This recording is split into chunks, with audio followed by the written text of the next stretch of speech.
Are you as fascinated as I am about old vintage glass, or let's say Nikon vintage glass? Well, this might be the video for you. So recently, I've honestly started falling in love and using a lot of old lenses. Most specifically, I've been using a lot of the old Nikon AIS glass. And right here with me, I actually have three of my, I guess you could say, three go-to lenses, specifically for my Nikon Z F. That'll be the Nikon 50mm f1.2, the 28 f2.8, and then the final one, which I think it's not technically an AIS lens, but it's still that vintage lens that I love. And it's actually the one I recently acquired, which is the Nikon 35mm f2. And what I love about these lenses and what makes them really special, what I love about these lenses is that when you compare it to, let's say, modern lenses like this, they offer, I guess, like a bit of a soft, smooth focus compared to the more modern clinical lenses. And they offer the character of the color, the classic color from those, I guess, like SLR, DSLR days, or just the creamy nostalgia feel, right? So a quick little intro as to why I think this camera is probably the best one to be pairing with a lot of the older Nikon lenses. Well, one, it's actually this is a homage of I believe the Nikon F2, which was a very popular camera. And this is what the body actually reminds me of, that classic, or that classic metal construction of a retro camera. But what I love about this camera is I actually got a leather case, I guess you could say, on this thing. And as you can see, I got some retro feel and aesthetics. So the way I quickly use this camera is actually by flipping out the screen and only using the EVF, and then pairing it with one of these lenses. And one of my favorite lenses in particular is actually this lens right here, the Nikon 50mm f1.2. And I use this as kind of like the everyday photo video camera, mainly for just taking pictures of, let's say, my dogs, or just going on a hike. Let's kind of go over how I would actually use these three lenses in particular with my vintage Nikon camera, right? Or how I would use it with the Nikon Z F.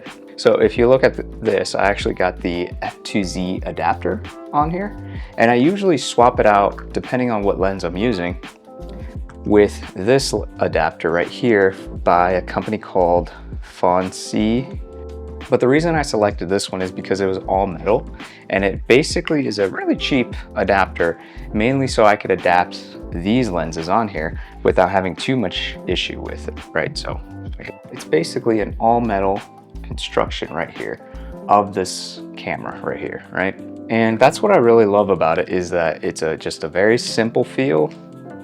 You use the EVF, no back screen, and basically just snap photos as you want, giving that closest thing to a traditional or a classical SLR feel as you can with this Nikon, almost a rangefinder, if you will. But one thing that you could do really well, and it probably deserves its own video, is pair these lenses with the Nikon, I think they call them Nikon profiles. So I actually shot basically a hike with just these three lenses with my dogs, just going up the mountain here in Las Vegas. And what I was able to do was just capture a lot of the fall color with just these lenses. And as you can see, there's a lot of beautiful rendering, but as well as just like beautiful color that you get out of this, right? And just pairing it with the profile, you could actually get some very beautiful, just warm, creamier feeling images, especially around the bokeh portraits of this lens. So, all right, and so one of the things I would definitely recommend when you're going to be shooting with these lenses is to make sure that you have the focus peaking on to your camera, so you can actually make sure that certain things are in focus, right? Depending on what adapter you're using, whether it's, the Nikon official adapter or, a third-party adapter, you want to make sure that you at least have the focus peaking, and that'll allow me to make sure at least certain pieces of my photo are in focus. Now, with that caveat, I am going to say the Nikon AF DC 135mm f2 lens does actually use the mechanical motoring here.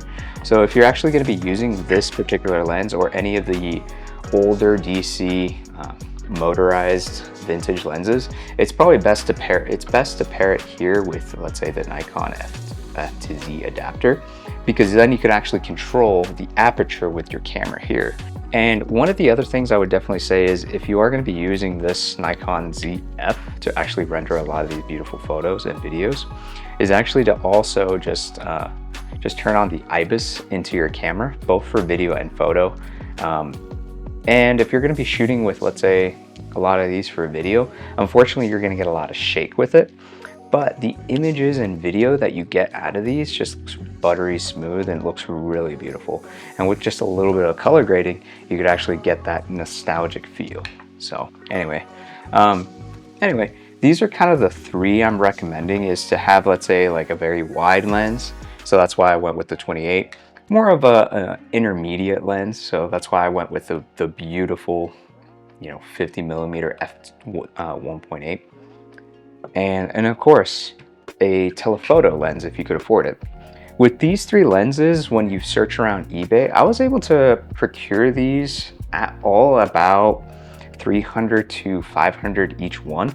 I think the most expensive one was actually this lens, just because it's in vogue apparently. But buying all these lenses, I think I totaled about, I want to say about $1,400.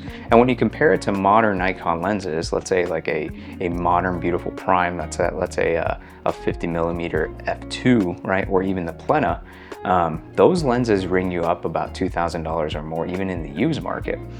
But with just smart eBay shopping, I was able to buy this with a lot cheaper. For the price of one modern lens, I was able to get a lot of more vintage lenses and really just make it fun again. And I think that's the most important thing about this particular this setup right here with the Nikon Z F, is that it makes photography fun again, right? There's different ways you could customize this particular camera, right? You could be bare bones like I am.